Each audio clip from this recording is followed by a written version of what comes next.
Você sabia que é graças à fofoca que a gente chegou até aqui como humanidade, como seres humanos? Porque a fofoca nos permitia saber quem era confiável e quem não era confiável. E se você está duvidando desse dado, eu sugiro que você leia esse livro, Sapiens, do Yuval Harari. Porque aqui ele explica como a fofoca foi adaptativa e nos ajudou a chegar até aqui como seres humanos. Então hoje a gente vai voltar para aquela história do vídeo anterior, em que a gente trouxe aquele exemplo de quem seria sacrificado para manter a sobrevivência do grupo, no caso que essa família tivesse encurralada por um leão. Se seria uma criança ou um bebê, um adulto ou um idoso. E se você quer saber a resposta para essa pergunta, você precisa assistir o vídeo sobre ordem, que é o vídeo anterior a esse aqui que você está assistindo. Mas continuando então a nossa história, imagina que dentro desse grupo, dessa família, tem ali um adolescente, que é aquele momento da vida que a gente costuma se rebelar e querer fazer diferente desse lugar, desse ambiente que a gente vem vivendo há tantos anos, desde que a gente nasceu. Então esse adolescente, ele decide que ele não quer mais fazer parte desse grupo e que ele vai fugir. E ele conta que ele vai fugir para uma amiga que tá ali próximo a ele. Essa amiga, ela fala para os pais, porque ela fica com medo, porque afinal ele pertence. E como que ela vai sobreviver sem o único amigo que ela tem ali dentro daquele grupo? Então ela decide falar para os pais: olha, o meu amigo, ele tá pensando em fugir, mas eu tô com muito medo do que pode acontecer com ele. Então, a fofoca, ela foi adaptativa, porque graças a ela, esse amigo, ele teve a opção de sobreviver. Ela contou ali quais eram os planos dele, e os pais dele pegaram ele no flagra e impediram que ele saísse para viver sozinho no meio de determinada noite. E por que que isso é fundamental para a sobrevivência desse adolescente? Hoje, em 2025, muito provavelmente, se um adolescente resolve sair de casa e ir morar sozinho, seja como for, não vai ser fácil, mas ele não corre risco de vida da mesma forma que esse adolescente pré-histórico corria. Por quê?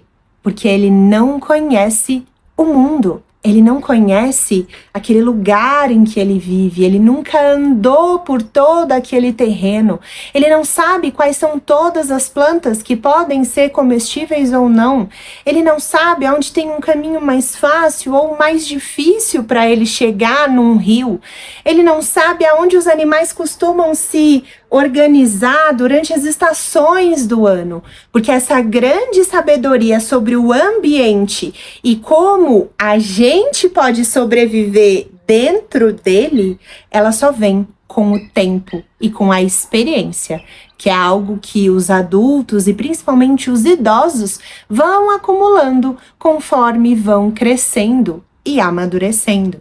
Então, se um adolescente resolve se rebelar na pré-história e sair desse grupo, ele coloca diretamente a sua vida em risco. E as chances dele não sobreviver são absurdamente grandes. Então, a sobrevivência, ela guia todas aquelas leis inconscientes que vivem em nós e que fizeram com que a gente, como ser humano, chegasse aqui. O que acontece é que essas leis foram construídas durante milhões e milhões e milhões de anos, enquanto nós evoluíamos como espécie. E há pouquíssimo tempo é que a gente mudou muito o nosso ambiente e essas leis continuam aqui, porque foi graças a elas que nós sobrevivemos como humanidade. Então, esse vídeo a gente vai falar sobre o pertencimento. Por que que a gente, como ser humano, tem essa grande necessidade de sentir que a gente faz parte de um grupo? Porque quando a gente sente importância em fazer parte de um grupo, a gente garante a nossa sobrevivência, porque o grupo se protege como um todo.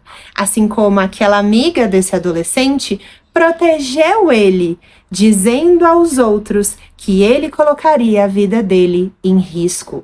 Então, o pertencimento, eles são aquelas regras, aquelas leis que existem dentro dos grupos que a gente faz parte.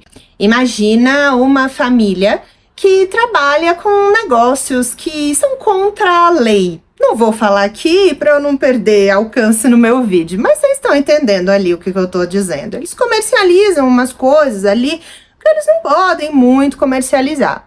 Então, se essa família ela trabalha e sobrevive graças a esse comércio, essa venda de coisas que não são muito dentro da lei, o bem e o mal para essa família não tem nada a ver com as leis que existem no país, no estado. O bem e o mal tem a ver com o que fez essa família sobreviver e o que não fez essa família sobreviver. Então vamos pensar junto. Eles vendem coisas que são ilegais, mas isso deu dinheiro para que eles continuassem sobrevivendo. Então o certo, o bem dentro dessa família é vender coisas ilegais. E o errado, o mal dentro dessa família é seguir as leis. Então percebe que dentro da nossa família, o bem e o mal, o certo e o errado, tem a ver com o que fez essa família sobreviver. Então, nesse caso, ser bom para essa família é vender coisas ilegais. E ser ruim para essa família é trabalhar dentro das leis. E talvez esse exemplo que eu trouxe aqui, ele seja muito distante da sua realidade, da minha realidade. Mas eu pergunto para você, com esse exemplo, você consegue entender o que é o bem e o que é o mal? O que é ser certo dentro da sua família e o que é ser errado dentro da sua família? Porque todas as nossas famílias, elas têm essas regras que muitas vezes não são regras faladas, mas que são regras que a gente vai entendendo conforme a gente vai crescendo. E ali, durante a infância, que a gente depende diretamente deste grupo para nos manter vivos, porque a gente não é independente, a gente não tem como se manter vivo, porque a gente nem sabe como fazer isso, a gente vai buscar fazer tudo que a nossa família diz que é certo. Então, é certo vender coisas legais? Eu vou vender coisas legais. É certo fingir que eu não sinto raiva? Eu vou fingir que eu não sinto raiva. É certo falar que aquele grupo de pessoas que nasceu naquele lugar me fez mal e eu sou contra eles? Então eu vou agir e falar dessa forma. Porque eu preciso que essas pessoas gostem de mim, para que elas continuem cuidando de mim, para eu continuar sobrevivendo. O que acontece é que a gente chega na nossa vida adulta e naturalmente precisaria passar por um processo de se separar de tudo isso e falar, tá bom, minha família, tudo isso aqui que eu aprendi que era o certo, que era só desse jeito, que vocês me ensinaram e que fez a nossa família sobreviver, foi fundamental para eu me tornar um adulto e eu chegar até aqui. Mas agora que eu sou um adulto, uma adulta, eu quero conhecer o mundo. Eu quero conhecer outras opções. Então eu vou criar a minha família, o meu grupo, aonde aqui dentro vai ter outro bem e outro mal. Aquilo que faz sentido para mim. E não necessariamente o que fez sentido para vocês até aqui. Mas o que a gente faz? A gente carrega todas essas regras de como que é um casamento, de como são as relações, de como as mulheres agem, de como os homens agem, de como as crianças são tratadas. A gente pega tudo isso e fala, isso é o certo. Então, eu vou levar tudo isso ali para minha família, para o meu grupo. É natural. Tá tudo bem. Só que na minha nova família, eu preciso olhar para tudo isso e saber que a pessoa que tá criando essa família comigo, ela também carrega tudo isso com ela. Do jeito dela. Por que a gente vai brigar? Porque aqui na minha família, o certo é que a mulher, ela mande, ela grite e o homem faça tudo o que ela quer. Mas será que na família do meu marido não é o homem que manda, grita e a mulher faz tudo o que ele quer? E aí a gente começa a ter diferenças, desavenças, discussões.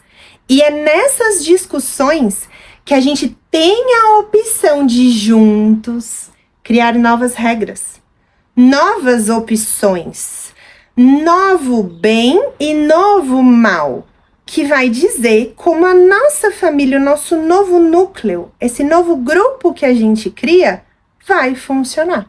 Mas para isso, eu vou ter que abrir mão do pertencimento aqui na minha família. E o meu marido vai ter que abrir mão do pertencimento lá na família dele.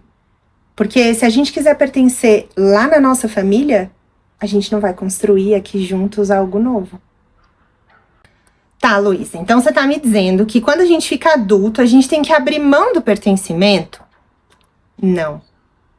Quando a gente fica adulto e a gente vai amadurecendo e a gente consegue entender essa diferença entre bem e mal dentro da nossa família, a gente entende que a gente pode pertencer a um grupo muito maior. A gente pertence ao todo do universo.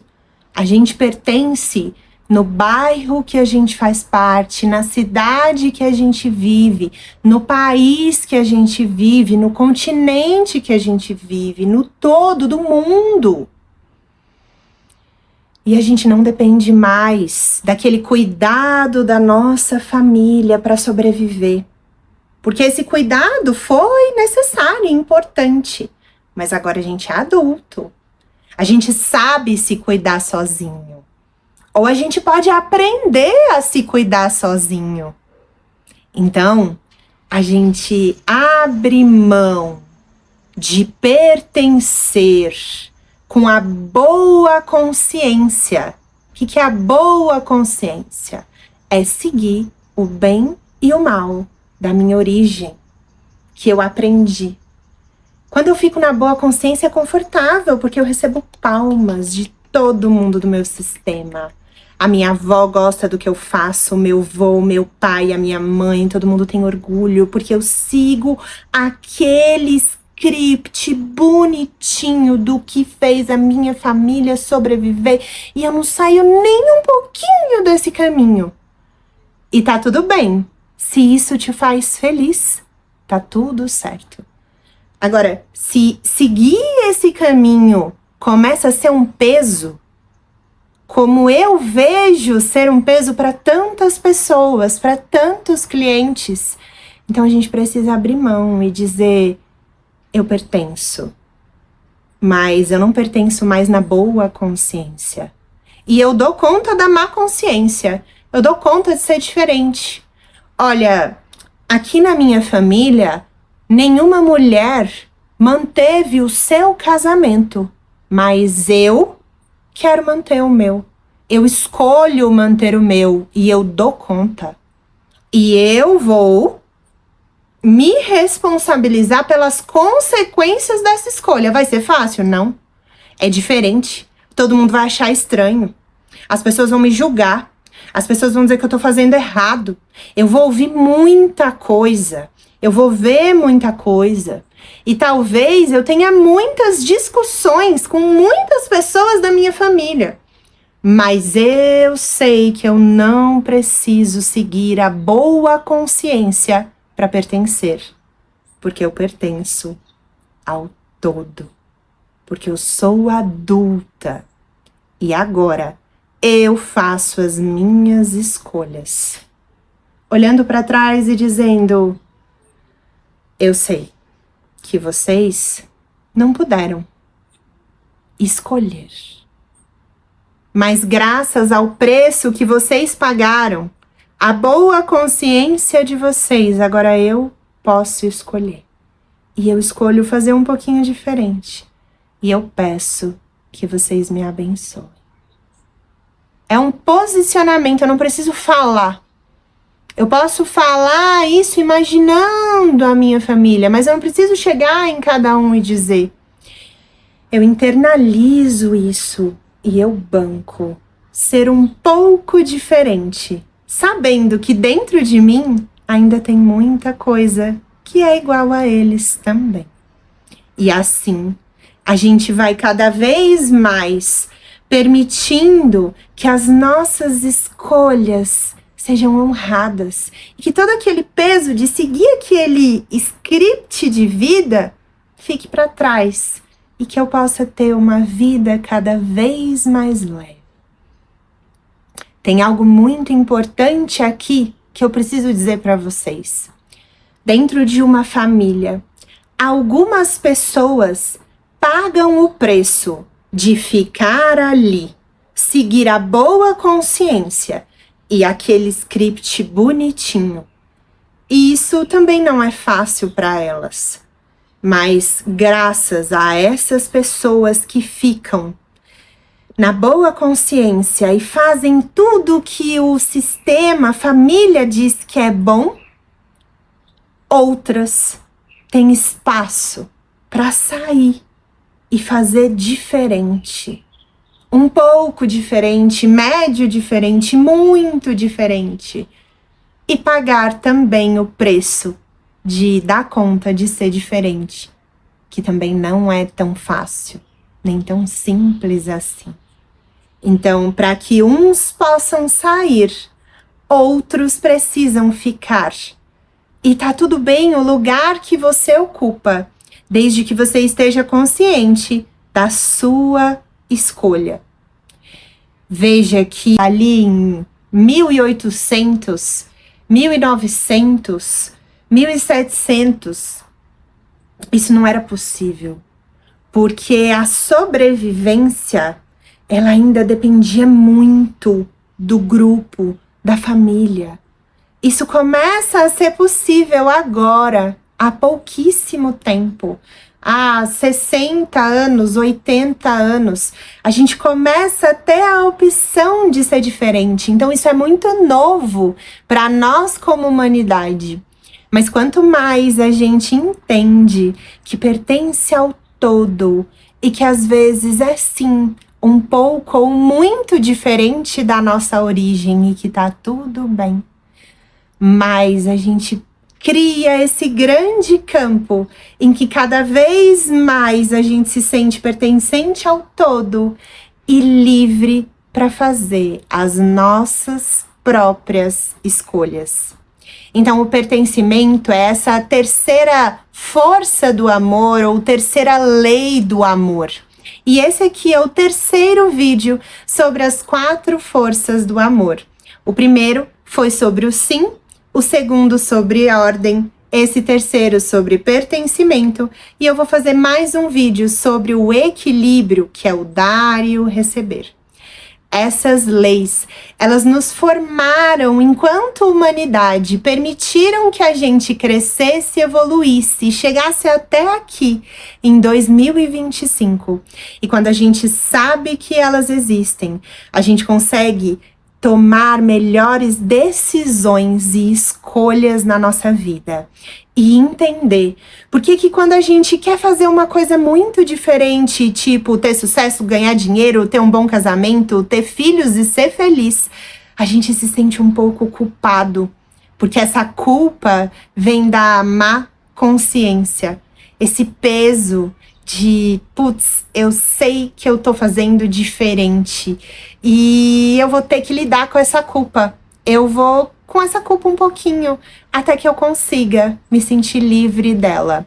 É assim que a gente dá os primeiros passos para entender que a gente pertence ao todo depois que a gente é adulto.